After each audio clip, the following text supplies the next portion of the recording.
Hello, അപ്പോൾ നമുക്കിന്നൊരു ബിരിയാണി ഉണ്ടാക്കിയാലോ? ഒരു ബിരിയാണി ലവർ അല്ലാത്ത എന്നെ ബിരിയാണി ലവർ ആക്കി മാറ്റിയതാണ്. ചിക്കൻ ബിരിയാണി അല്ല കേട്ടോ, കുഞ്ഞ് ബിരിയാണിയെ ആക്കി മാറ്റിയ എൻ്റെ ഒരു ഫ്രണ്ട് ഉണ്ട്. എൻ്റെ കൂടെ കോട്ടേഴ്സിലുള്ള ഒരു ഫ്രണ്ടായിരുന്നു, കണ്ണൂരുള്ളതാണ്. അവൾ ഉണ്ടാക്കുന്ന ബിരിയാണി ഉണ്ട് സൂപ്പർ. അല്ലെങ്കിൽ മലബാർ സൈഡിലൊക്കെ ഉള്ളവരുണ്ടാക്കുന്ന നോൺ വെജ് ഐറ്റം ഉണ്ടല്ലോ, ഞാൻ ഒരുപാട് കഴിച്ചിട്ടില്ല. പക്ഷേ അവരുണ്ടാക്കിയ ഒരു ബിരിയാണി ഉണ്ടല്ലോ, എനിക്ക് ഒരുപാട് ഇഷ്ടപ്പെട്ടു. അങ്ങനെ അവളോട് ചോദിച്ച് മനസ്സിലാക്കി അവൾ വെക്കുന്ന പോലെയൊക്കെ ഞാൻ വെക്കാൻ ശ്രമിക്കുവാണ്. അപ്പോൾ വരൂ, എൻ്റെ ബിരിയാണി അത്രയ്ക്കൊന്നും ശരിയാകത്തില്ലായിരിക്കും. അവൾ വെക്കുന്ന ആ ഒരു മലബാർ സൈഡിലുള്ളവർ വെക്കത്തില്ലേ, അതുപോലൊന്നും എന്നെ കൊണ്ട് വെക്കാൻ പറ്റുമോ എന്ന് എനിക്കറിയത്തില്ല. എങ്കിലും എന്നെ കൊണ്ട് പറ്റുന്ന രീതിയിൽ ഞാൻ ഒരു ബിരിയാണി വെക്കാൻ പോവാണ്. അവിടെ ആ ബിരിയാണി ഇനി അവളെ എനിക്ക് കാണാൻ പറ്റുമെന്ന് പോലും അറിയത്തില്ല. കാരണം അവളെ കണ്ണൂരല്ലേ, മിസ് യു പൊന്ന, എനിക്ക് അത്രേ പറയാനുള്ളൂ. ഒത്തിരി മിസ് ചെയ്യുന്ന അവളെ, കാരണം അവിടെ ഫുഡ് സൂപ്പറായിരുന്നു, പിന്നെ നല്ല സ്നേഹമായിരുന്നേ.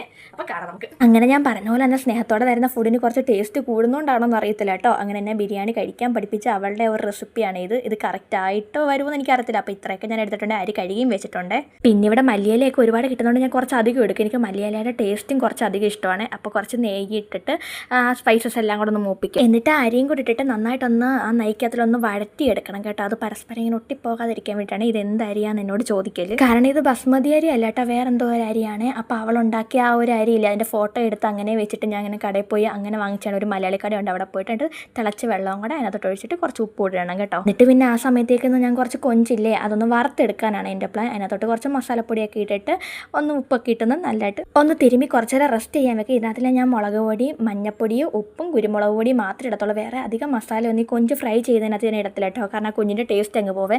സത്യം പറഞ്ഞാൽ അവളാണെങ്കിൽ ഫ്രൈ ചെയ്യണമെന്ന് എന്നോട് പറഞ്ഞിട്ടില്ല, അല്ലാതെ അങ്ങ് ഉള്ളിയൊക്കെ വഴറ്റത്തില്ലേ, ആ ടൈമിലാണ് ഇടുന്നത്. ഞാനിപ്പോൾ ഇന്നിങ്ങനെ ഫ്രൈ ചെയ്തെടുക്കുവാണേ. എന്നിട്ട് പിന്നെ ഗ്രേവിക്ക് വേണ്ടി ഞാൻ കുറച്ച് നെയ്യാണ് ഒഴിച്ചിട്ടുള്ളത്. എന്നിട്ട് ഉള്ളി, വെളുത്തുള്ളി, ഇഞ്ചി എല്ലാം കൂടി ഇട്ടിട്ട് നന്നായിട്ടൊന്ന് ഇളക്കിയെടുക്കും. എന്നിട്ട് ഉള്ളിയെല്ലാം ഒന്ന് വഴണ്ടി വരുമ്പോഴത്തേക്ക് മുളകില്ലേ, നമ്മുടെ പച്ചമുളകും മല്ലിയിലയില്ലേ, മല്ലിയിലയും കുറച്ച് ഇഞ്ചിയും കുറച്ച് വെളുത്തുള്ളിയും കൂടെ ഞാൻ ചതച്ച് ഇങ്ങനെ ഒന്ന് ഇടുവേ. ഒന്ന് വാടി വരുമ്പോഴത്തേക്ക് അതിനകത്തോട്ട് കുറച്ച് തക്കാളിക്കയും കൂടി എടുത്തിടുന്നുണ്ട്. പിന്നെ അധികം മസാലകളൊന്നും ഞാൻ ഇടത്തില്ല. മുളക് പൊടിയും ഗരം മസാലയും മഞ്ഞപ്പൊടിയും മാത്രമേ ഇട്ടിട്ടുള്ളൂ. എൻ്റെ കയ്യിലാണെങ്കിൽ ബിരിയാണി മസാല ഇല്ല കേട്ടോ, അതുകൊണ്ട് ഞാൻ അത് മാത്രമേ ഇട്ടിട്ടുള്ളൂ.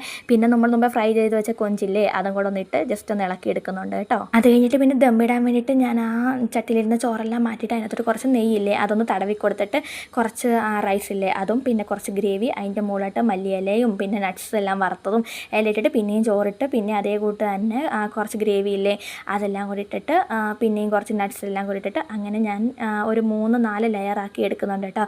എനിക്കാണെങ്കിൽ ഇങ്ങനെ ലെയറാക്കി എടുക്കുന്ന കാണാൻ ഭയങ്കര ഇഷ്ടമാണ്. കാരണം വെള്ളച്ചോറ്, അതിൻ്റെ മണ്ടയ്ക്ക് ഗ്രേവി, അതിൻ്റെ മണ്ടയ്ക്ക് നട്ട്സ് അങ്ങനെയൊക്കെ ഇട്ട് കാണുന്ന ഒരു രസമല്ലേ. അന്നേരം ഞാൻ മല്ലിയില ഞാൻ കുറച്ച് അധികം ഇടുന്നുണ്ട്. ഇവിടെ മല്ലിയില ഞാൻ പറഞ്ഞില്ല, ഇവിടെ ഒത്തിരി മല്ലിയില കിട്ടുക, അതിനൊരു ക്ഷാമവും ഇല്ലാത്തതുകൊണ്ട് ഞാൻ കുറച്ച് അധികം മല്ലിയിലയും കുറച്ച് നട്ട്സും ഒക്കെ കുറച്ച് ഏറെ ഇടുന്നുണ്ട്. സത്യം പറഞ്ഞാൽ ആദ്യം ബിരിയാണി ഉണ്ടാക്കുമ്പോൾ അത്ര വലിയ ടേസ്റ്റ് ഒന്നുമില്ല കേട്ടോ, പക്ഷേ ഇപ്പോൾ കുറച്ച് ടേസ്റ്റൊക്കെ വരുന്നുണ്ട്. അപ്പം ഞാൻ കുറച്ച് സലാഡും പപ്പടവും കൂടെ ഉണ്ടാക്കി വെച്ചിട്ടുണ്ട്. അപ്പം സൂപ്പർ ബിരിയാണി ആയിരുന്നു കേട്ടോ, നല്ല ടേസ്റ്റ് ഉണ്ടായിരുന്നു. നിങ്ങൾക്ക് എല്ലാവർക്കും എൻ്റെ ഈ വീഡിയോ ഒക്കെ ഇഷ്ടപ്പെടുന്നുണ്ടെങ്കിൽ ഒന്ന് സബ്സ്ക്രൈബ് ചെയ്യണേ. അപ്പോൾ അടുത്ത വീഡിയോയിൽ കാണാം. Tata, bye bye, see U.